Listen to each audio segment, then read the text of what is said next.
Dobro nam došli u ovo pitomo selo Cerovicu, kroz ratove stradalu, ali očuvanu u vjeri, u moralu, u naciji. Dobro nam došli i blagoslov svoj sveti donijeli i podijelili ovom napaćenom rodu srpskome u ovom kraju srpskog polusorja. Još jednom u ime moje parohije, mojih parohijana, dobro vam došli i osjećajte se prijatno. Spodobi Gospodi den sej bez grijeha sohraniti sja nam. Blagosloven jesi Gospodi Bože Otec naši i hvalno i proslavljeno imja Tvoje vo vijeki. Amin. Budi Gospodi milost Tvoja na nas, jakože upovahom na Tja. Blagosloven jesi Gospodi, nauči imja opravdanijem Tvojim. Blagosloven jesi Gospodi, nauči imja opravdanijem Tvojim. Blagosloven jesi Gospodi, nauči imja opravdanijem Tvojim.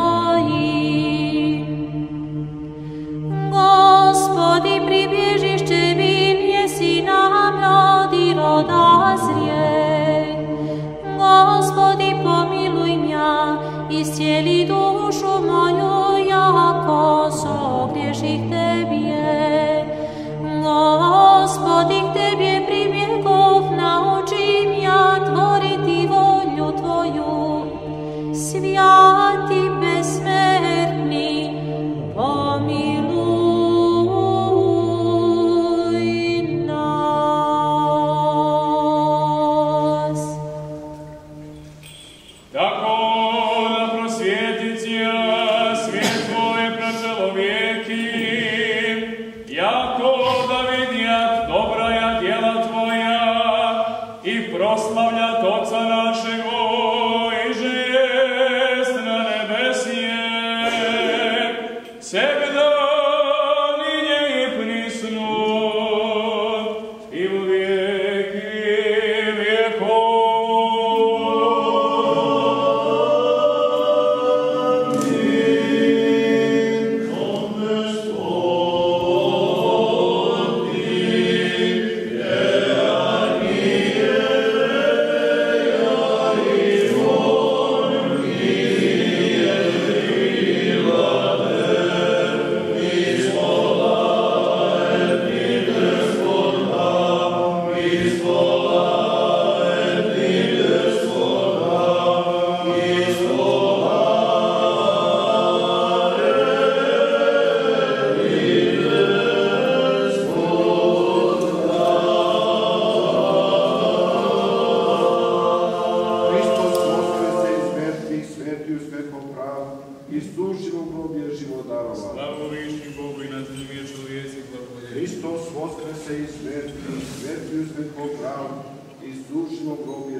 i stručnog dobije život darovanja. Gospodi, usta ne otvrzeš i usta moja može sad hvalu Tvoju.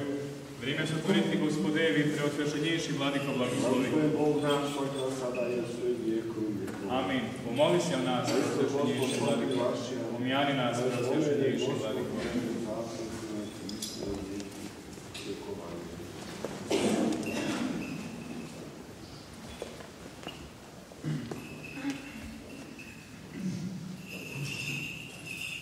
Blagoslovi, preosvjašenjejši Vladiko. Blagoslovi od Carstva, Otca i Sina i Svetoga Duha, sada i uvijek do svih vjekova.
Za mučenike, prognanike i sužnje, i za njihovo spasenje, Gospodu se pomolimo. Zaštiti, spasi, pomiluj i sačuvaj nas, Bože, blagodaću Tvojom. Pomenuši presvetu, prečistu, preblagoslovenu, slavnu Vladičicu našu Bogorodicu i uvijek Djevojku Mariju, sa svima svetima, sami sebe jedni druge i sav život svoj Hristu Bogu predajmo.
Časni oci, sveštenici, draga braćo i sestra i draga djeco, Hristos vaskrse!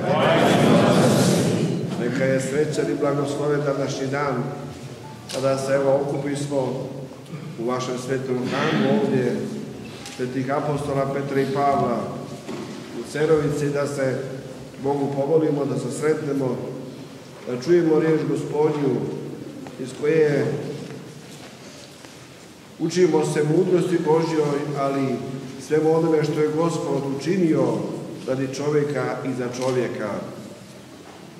Ova nedjelja je posvećena jednom istinskom događaju.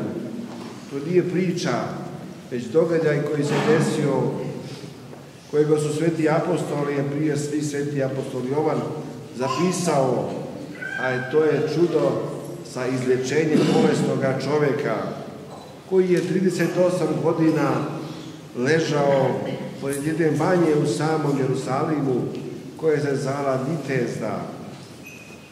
To je jedna čudesna banja, kao mnoge što postoje danas u svijetu, ljekovite banje ili lječilišta, ali ova banja je bila posebna po tome što je Duh Gospodnji silazio na nju, natalasavao je i dao je ljekovito dejstvo. I svaki onaj koji bi prvi ušao u banju bio bi izliječen od ma kakve bolesti. Međutim, trebalo je mnogo snage i hrabrosti i pomoći da neko siđe u banju viteznu, pa da se izliječi i dobije isceljenje. A Gospod je jedan put naišao i vidio je tu čovjeka koji je bio nepomoćan, nije imao nikoga da mu pomogne. Ležao je tu pored banje 38 godina, samo čekajući jedno, čovjeka. Da naiđe neki dobri čovjek, neki dobri Samarjanin, pa da mu pomogne da on siđe prvi u banju Vitezu, u tu zatalasanu vodu, tu ljekovitu banju, pa da se izliječi. I Gospod ga, srceznalac naš, pozna njegovu muku, patnju, njegov bol u duši, pita ga, hoćeš li zdrav da budeš? A on, umjesto da kaže, da Gospode, on odmah iznosi jednu činjenicu i žali se na čovjeka, žali se na nas, žali se na svijet. Da se ne nađe ni jedan čovjek 38 godina pa da mu pomogne da se izliječi. I on kaže, Gospode, nema čovjeka da im pomogne da siđem u banju da se izliječi. A prije njega bio jedan veliki filozof koji je u sred dana išao sa fenjerom i tražio je nešto po ulicama. I pitao su ga, šta to radiš? Što si upalio fenjer? Što ješ upaljenog fenjera u sred dana? A on kaže, tražim čovjeka. Toliko je svijet bio otpao samoga sebe, izmijenio se, otuđio se od svoje ljudskosti, svoje ličnosti, svoje dobrote koju je Bog dao, da niti je mogao naći čovjeka u atinskim ulicama, niti je imao čovjeka bolesti od 38 godina da ga pomogne da se izliječi. To govori mnogo više o nama kao ljudima, kao onima kojima je Bog dao da budu njegovi ekonomi ovdje u ovome svijetu. Dao im je sve talente, da te talente daju drugima, da ih razdjeljuju i da pomažu ili drugima, da budu dobri ekonomi i da prime zasluženu nagradu. Zato dolazi onaj koji je apsolutna dobrota, a to je apsolutni čovjek, apsolutni Bog, Gospod Isus Hristos. On dolazi u ime nas, da jednoga očajnika, jednoga čovjeka kome niko neće da priđe, kao ni onome koji je upao u ruke razbojnika na putu za Samariju, nego naiđe jedan mnogobožac pa mu pomože, Samarjanin. Tako i Hristos Gospod dolazi i kaže, ustani, zdrav budi. Time Gospod pokazuje da je On upravo gospodar i zdravlja i svega ljudskoga, pa čak i života našega. I čovjek postade zdrav, reče mu, uzmi odar svoj, nosi kući. Ali opet se pojavljaju drugi ljudi, nevaljeni ljudi, pa kažu, kako ti možeš nositi svoj krevet, svoj odar u subotu?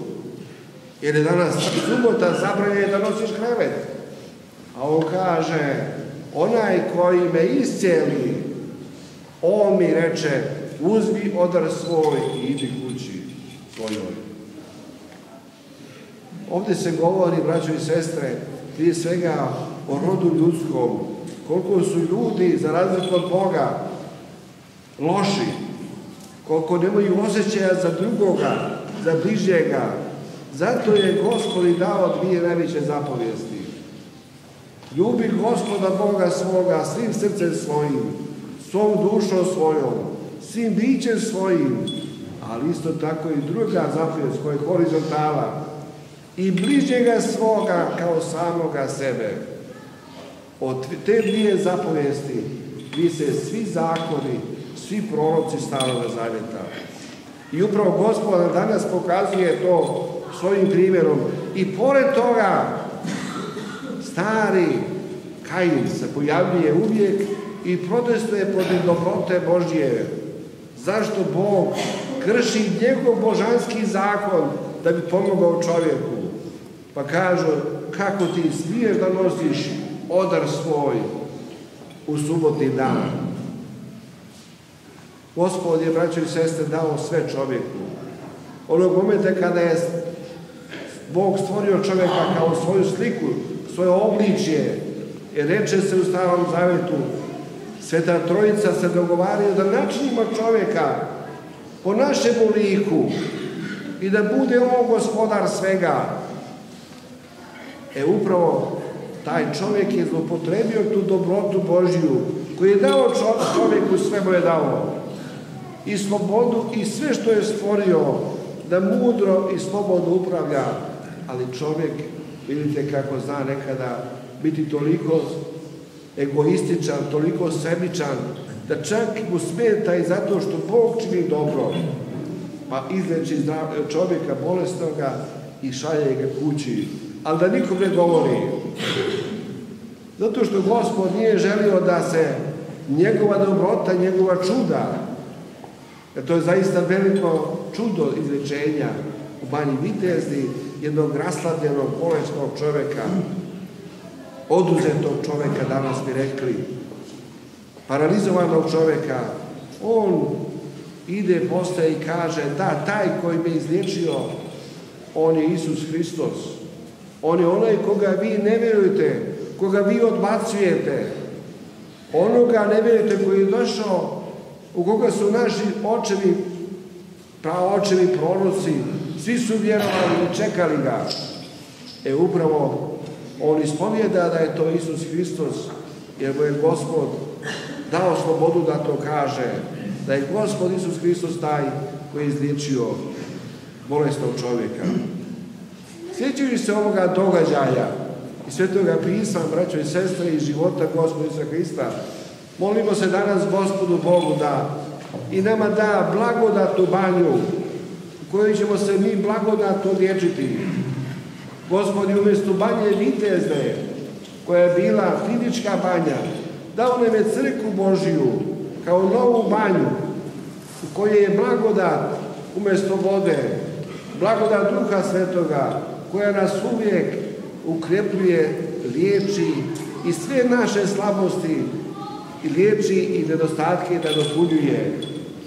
Zato jeste Gospod osnovao crkvu svoju u kojoj je on stalno i Duh Sveti koji zatalasava crkvu Božiju blagodaću njegovom, da se u njoj liječimo, da u njoj zdravi bivamo i više od toga da sveti bivamo.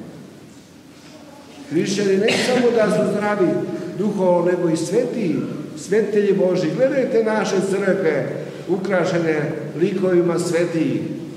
Oni su upravo ti svetitelji Božji, sveti Božji, mučenici Božji, podvignici Božji, koji su blagodaću Duha Svetoga, to što jesu sveti Božji ljudi. Oni koji sjede s desne strane u Carstvu nebeskome. Neka nam je Gospod danas dao snage, baš ovoj crkvi danas, da se svi, kad se vratimo kućama svojih, upravo doživjeli duhovnu obnovu, blagodatnu obnovu našeg duhovnog iseljenja. Jer nema čovjeka, ma jedan sekund da živi da neće se grešiti. A najveći problem čovječanstva jeste grijeh. Sve što se dešava sa nama i oko nas, samo je grijeh uzročnik svega toga, da nas Gospod izliječi od te najteže bolesti, grijeha. A to može jedino u crkvi, kroz sve te tajne pokajanja, ispovijesti, pričešća, molitve, podviga, svega onoga što je Gospod dao. Nije nas ostavio sirote, nije nas ostavio prazne, sve nam je dao, sve nam je ostavio i poslao nam je Duha Svetoga, a i on je tu kao glava crkve, da vodi svoju crkvu, da se mi u njoj spasavamo. Neka se svi živi i zdravi danas, neka blagodat Duha Svetoga siđe danas na sve vas ovdje sabrane, kao i na one koji nisu danas iz opravdanih ili koji drugih razloga sa nama. Neka blagodat Duha Svetoga da nas sve iscijeli, sve nas okrepi i osvježi, utvrdi da budemo zaista sveti narod, sveta crkva Božja, sveta zajednica. A zato je Gospod i došao da upravo to budemo njegovom blagodaću, njegovom voljom. Jer ste živi, zdravi, srećno vam bilo. Amin. Bože, do godina.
Postradalih slugu Božih, Ratka, Vladu, Mirka, Milorada, Božidara, Milomira, Tatomira, Dragomira, Simu, Radojicu, Dragana, Radojicu, Maksima, Mihajla, Boška, Slobodana, Boška, Čedu, Momčila, Mirka, Đorđu, Teodora, Boška, Nenada, Vladimira, Slobodana, Mitra, Novaka, Lazara, Bojana, Jovana, Mitra, Veseljka, Duška, Ranka, Vida, Boška, Slavka, Neđeljka, Dragutina, Savu, Stojka, Teodora, Novaka, Boška, Marinka, Boru, Radojicu, Milanka, Sanju, i da im se oprosti svaki grijeh njihov, voljni, nevoljni. Gospodu se pomolimo. Gospodi pomiluj, Gospodi pomiluj. Da Gospod Bog useli duše njihove, tamo gdje svi pravednici počivaju. Gospodi pomiluj, Gospodi pomiluj, Gospodi pomiluj. Milost Božiju, carstvo nebesko, oproštaj i otpuštenje grijehova njihovih, od Hrista besmrtnoga, Cara i Boga našega, zamolimo. Daj, Gospodi, Gospodu se pomolimo. Gospodi pomiluj. Bože, duhova i svakoga tijela koji si smrt satro i đavola pobjedio i život svijetu tvome darovao, ti sam, Gospodu, pokoj duše postradalih slugu tvojih, ovdje pomenutih, u mjestu svjetlom, u mjestu cvjetnom, u mjestu odmora, odakle odbeže svaki bol, tuga i uzicanje, svaki grijeh koji su činili, riječ ili djelom ili mišlju, kao blagi čovjekoljubi Bog oprosti im, jer nema čovjeka da živi, a da ne griješi. Ti si jedini bez grijeha, pravda je tvoja pravda vječna i riječ je tvoja istina. Jer si ti vaskrsenje i život i pokoj, postradali slugu tvojih ovdje pomenuti, Hriste Bože naš, i tebi slavu uznosimo sa bespočim tvojim ocem i presvetim, blagim i životvorim tvojim duhom, sada i uvijek i u vjekove vjekova.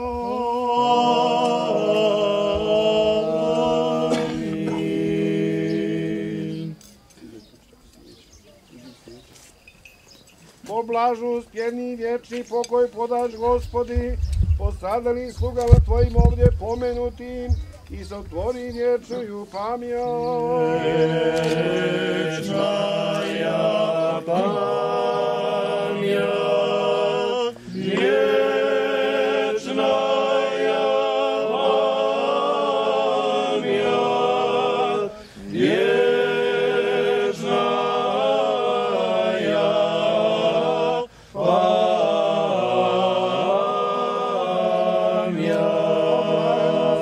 Vječni pokoj podaš, Gospodi, postradanim slugama tvojim ovdje pomenutim, i sotvori vječnu pamjat. Vječna ja pamjat. Vječna i pamjat i Boge. Dostojna jest Jakovo istinu, blažiti tja Bogorodicu,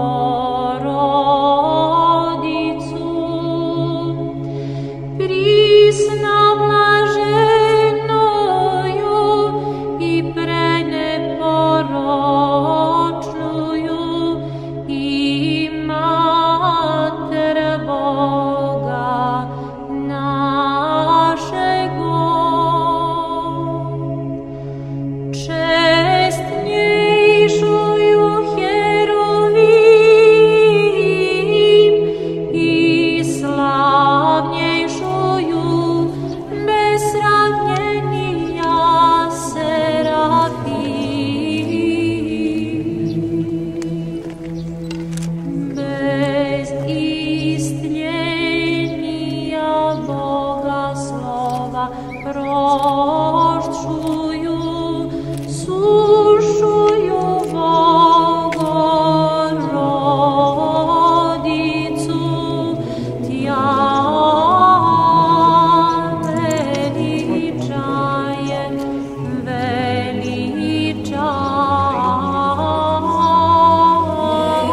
Crven cvete prerasla te trava,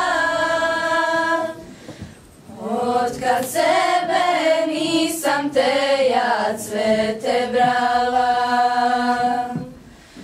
Kosovo mi bile krilom suzu krije, da doše te pita o meni ko nije.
idole, da obasja čistom verom Sina Hrista, grašanicu deviš dečane z očišta, da se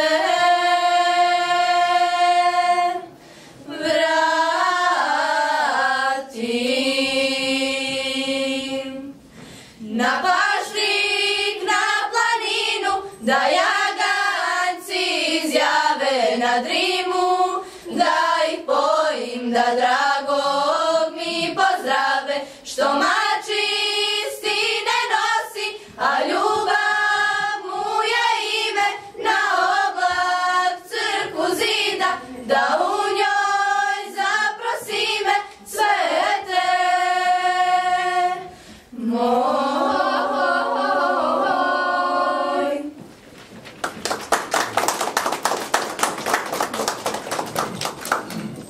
Vaše presveštenstvo, visoko prečasni i prečasni oci, poštovani gosti, braćo i sestre. Velika mi je čast da se danas sa ovog mjesta obratim riječima hvale i blagodarnosti. Nije tako davno bilo kad su granate padale na ovaj prostor Gojakovca i cijele Cerovice. U tom periodu, osim hrama svetih apostola Petra i Pavla, razoren bješe i ovaj objekat u kojem se danas nalazimo, to je objekat osnovne srpske škole. Trudom i zalaganjem mojih parohijana, opštine Doboj i moje malenkosti, danas osim veličanstvene svetosavske sale u ovom starom objektu imamo i prostor Zavičajnog muzeja. Tim povodom smo se danas i okupili ovdje kako bi ovaj muzejski prostor predstavili javnosti, ali i podsjetili sami sebe na svoju bogatu prošlost, na naše pretke. Sama ideja za gradnju muzeja potekla je prije nekoliko godina i spontano.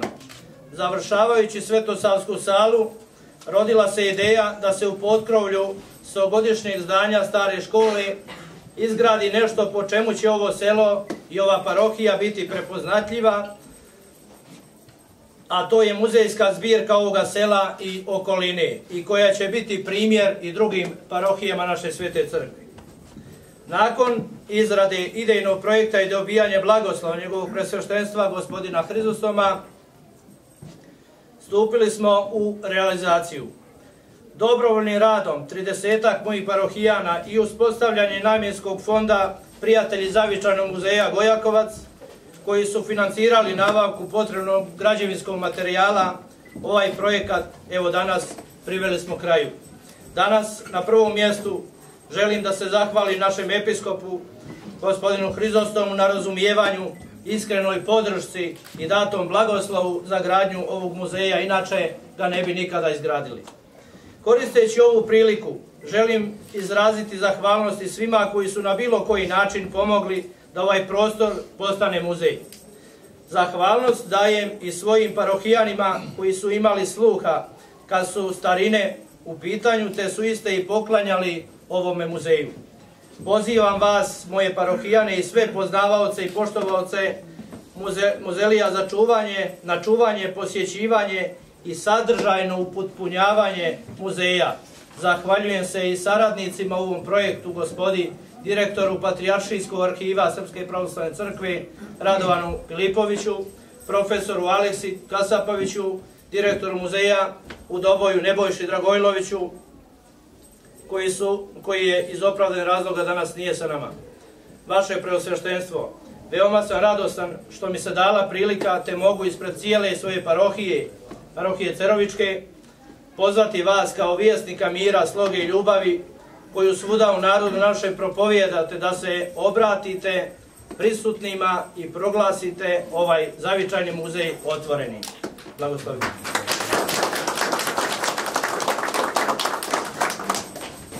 Dragi oče Miroslave, časni oci, braćo i sestre, drage djeco, dragi prijatelji, zaista je ovo danas poseban dan i događaj i doživljaj za mene lično, ali mislim da sve nas okupljene, da je otac Miroslav sa svojim parohijanima pokrenuo jednu takvu plemenitu inicijativu, ideju da jedan objekat koji je davno sagrađen na zemljištu crkvene opštine ovdje u Serovnici.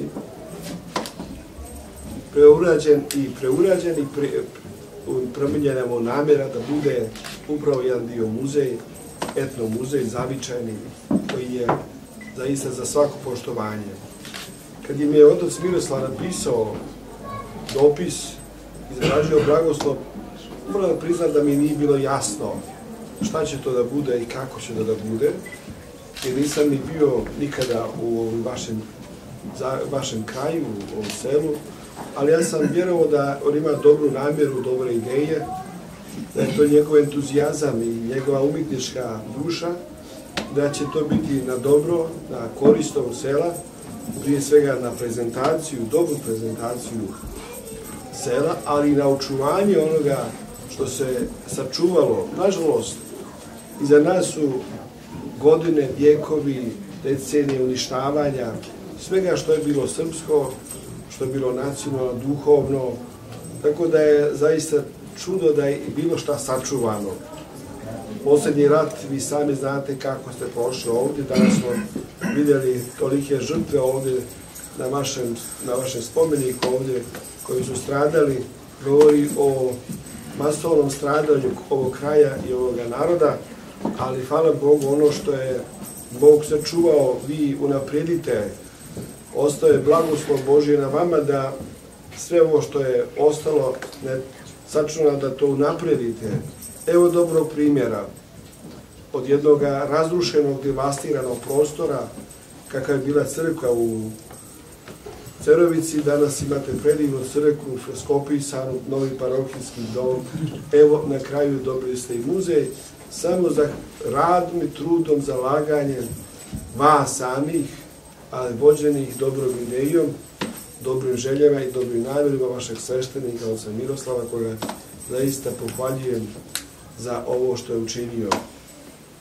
Isto tako hvale ljudima koji su imali sluha i razumijevanja za ovu ideju. Želim da ovaj muzej postane, upravo kako i kaže otac Miroslav, paradigma i primjer kako se može i na drugim krajevima i prostorima naše Republike Srpske, naše eparhije Floričko-Tuzlanske, kako se može uraditi i u teškim prilikama i u teškim okolnostima, može se postići mnogo ako se radi.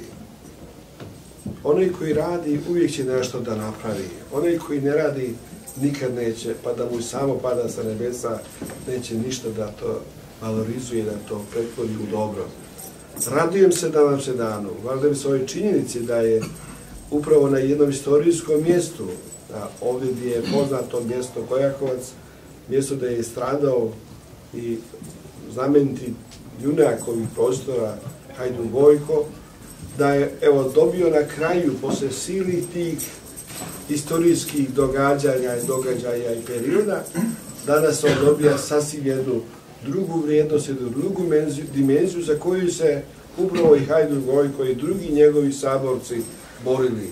Da Srbi ovog kraja imaju svoje dostojanstvo, svoj čast, svoj ponos, a jedan od najvažnijih segmenta tog dostojanstva, tog ponosa je, pored crkve, sigurno je ovaj etno muzej.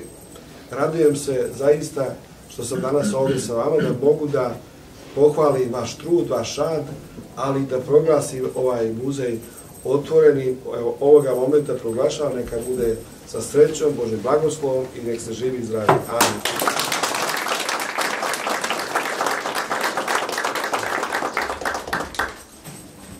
Zahvaljujem se preosvećenom vladici na otvaranju muzeja. Ja ću pozvati našeg cijenjenog prijatelja ovoga sela, je već drugi put je nama u posjeti i već želim da kažem da će to biti prerasti u tradiciju, a to je direktor Patrijaršijskog arhiva Srpske pravoslavne crkve, gospodin Radovan Pilipović, a iza njega će nekoliko riječi reći i isto prijatelj muzelija Aleksa Kasapović, profesor koji će nas isto lijepim riječima malo podsjetiti na našu burnu, istorijsku i junačku prošlost.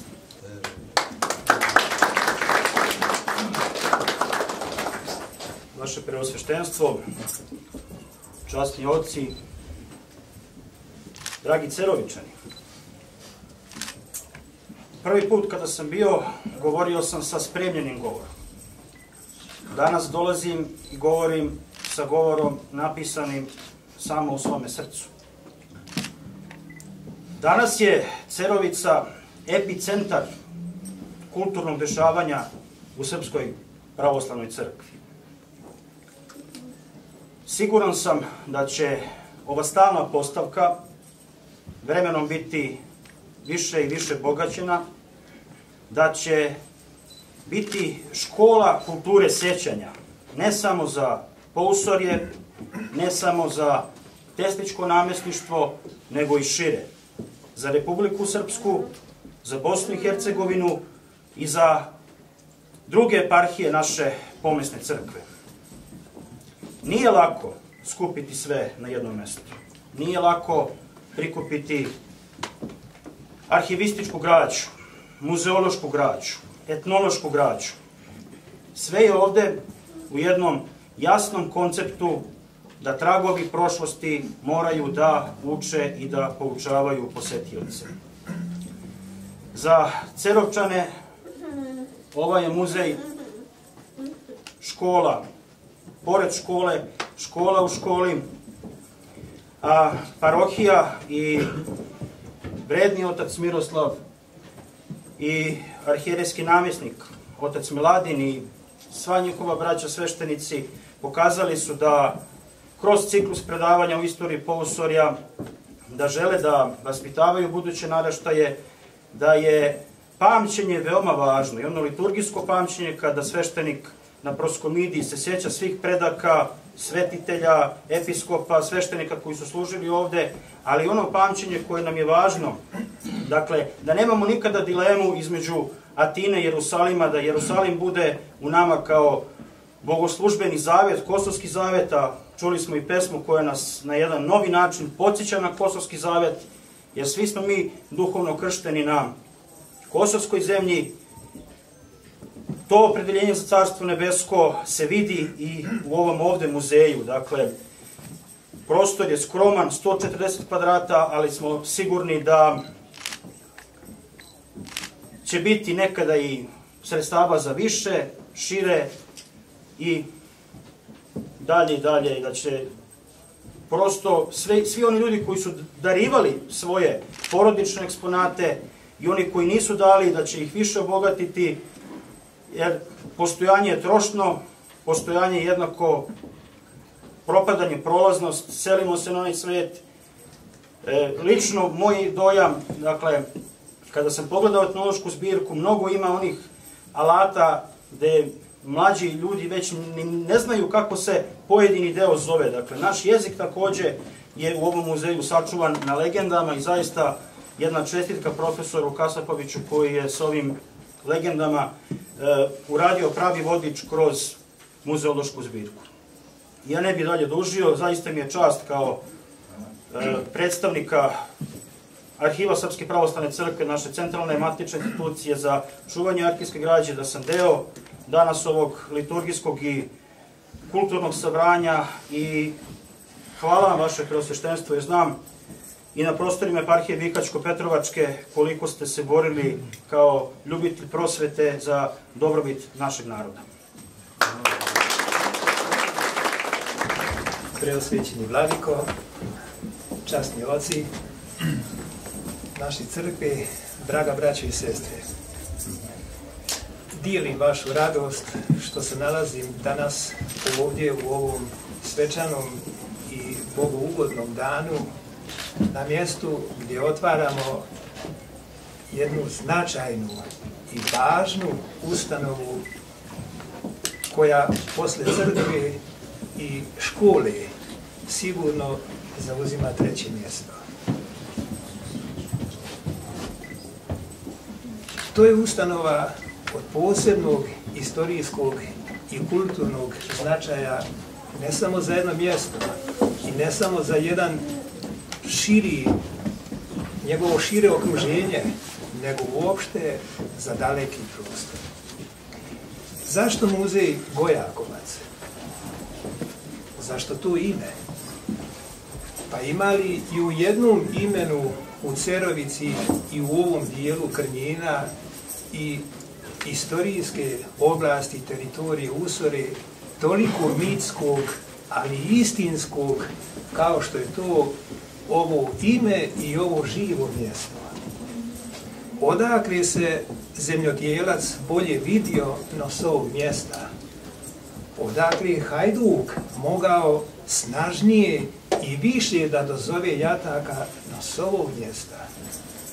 Odakle je učitelj mogao više i bolje da poučava no s ovog mjesta? Odakle je sveštenik mogao bolje da poja i da se dalje i bogougodnije čuje no s ovog mjesta? Mnogi misli da je muzej samo čuvar naše prošlosti, naših starih predmeta. Ne. Muzej je otvoreni prozor u prošlost iz koje bolje vidimo budućnost. I svaki predmet, svaki eksponat, svaki dokument u muzeju je jedna mala žarulja koja nam bolje osvjetljava buduće puteve. Vi vidite ovdje uglavnom dominira etnološka zbirka. Najviše je tih predmeta i eksponata. Nije to sasvim slučajno. Doćemo mi ovdje i do arheoloških tragova, i do historiografskih. Proširit će se ova zbirka i u onom dijelu koji se odnosi na crkveno-školsku prošlost, ali ono što je najvažnije u ovom trenutku i što bi poručio svima je sljedeće. Vi vidite ovdje gdje su ove lijepe djevojke u njihovoj tamo zaleđeni kuću, koja je stala u krov jedne stare škole koja sama po sebi već istorijski spomenik. U toj kući ništa većoj nekada je živjelo onoliko čeljadi koliko je ovih djevojaka ispred. I nije im bilo tijesno. Bili su srećni, bili su veseli. I jel mislite da su u takvim kućama samo rađali se i rasli oni koji su pjevali, zemlju orali? Ne, tu su nikli i ponikli mnogi mislioci, naučnici, inženjeri, ljekari, profesori i tako dalje. Pogledat ćete tamo onaj krevet u staroj sobi. To je krevet na kome su spavali naši preci i nije im bio tijesan.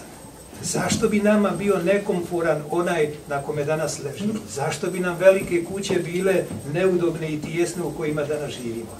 Dakle, muzeji nisu samo čuvari prošlosti. Ako rekoh, oni nas opominju, oni nas poučavaju kako treba da budućnost svoju stvaramo. Hoće li išta biti ljepše no u Cerovici u budući, kad ova dječica koju danas vidim dosta, mnogo, ali nekad je bilo znatno više, kad budu 5 dana išli u školu, 6. dan, to je subota, kad budu pomagali tatama, mamama, bakama i dedama u kućnim poslovima, 7. dan nedeljom u crkvu, a posle crkve ovdje pravu zavičajni muzej. Da bi tako bilo, ja želim da ovaj muzej traje, da živi na sreću i da nam bude na dobrobit svih ljudi. Amin. Živjeno. Još jednom hvala svima za sve, a evo na kraju ću sa jednim posebnim zadovoljstvom da se zahvalim ovoj dječici, ovim mladim ljudima na ovako predivnim pjesmama i da kažem za one koji ne znaju o kome se radi, ovo je etnogrupa Krin iz Cerovice u sastavu Kulturno-umjetničkog društva Cerovica. Još jednom hvala svima za sve, hvala ponajviše preosvećenom Vladici, a sada vas pozivam, to mi je jedna velika čast i to sam čekao ovaj trenutak, da kažem da vas povedem zajedno da pogledamo ono što smo uradili, da pogledate eksponate koji su u ovome muzeju, što i čine ovaj muzej muzejom. Sako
duša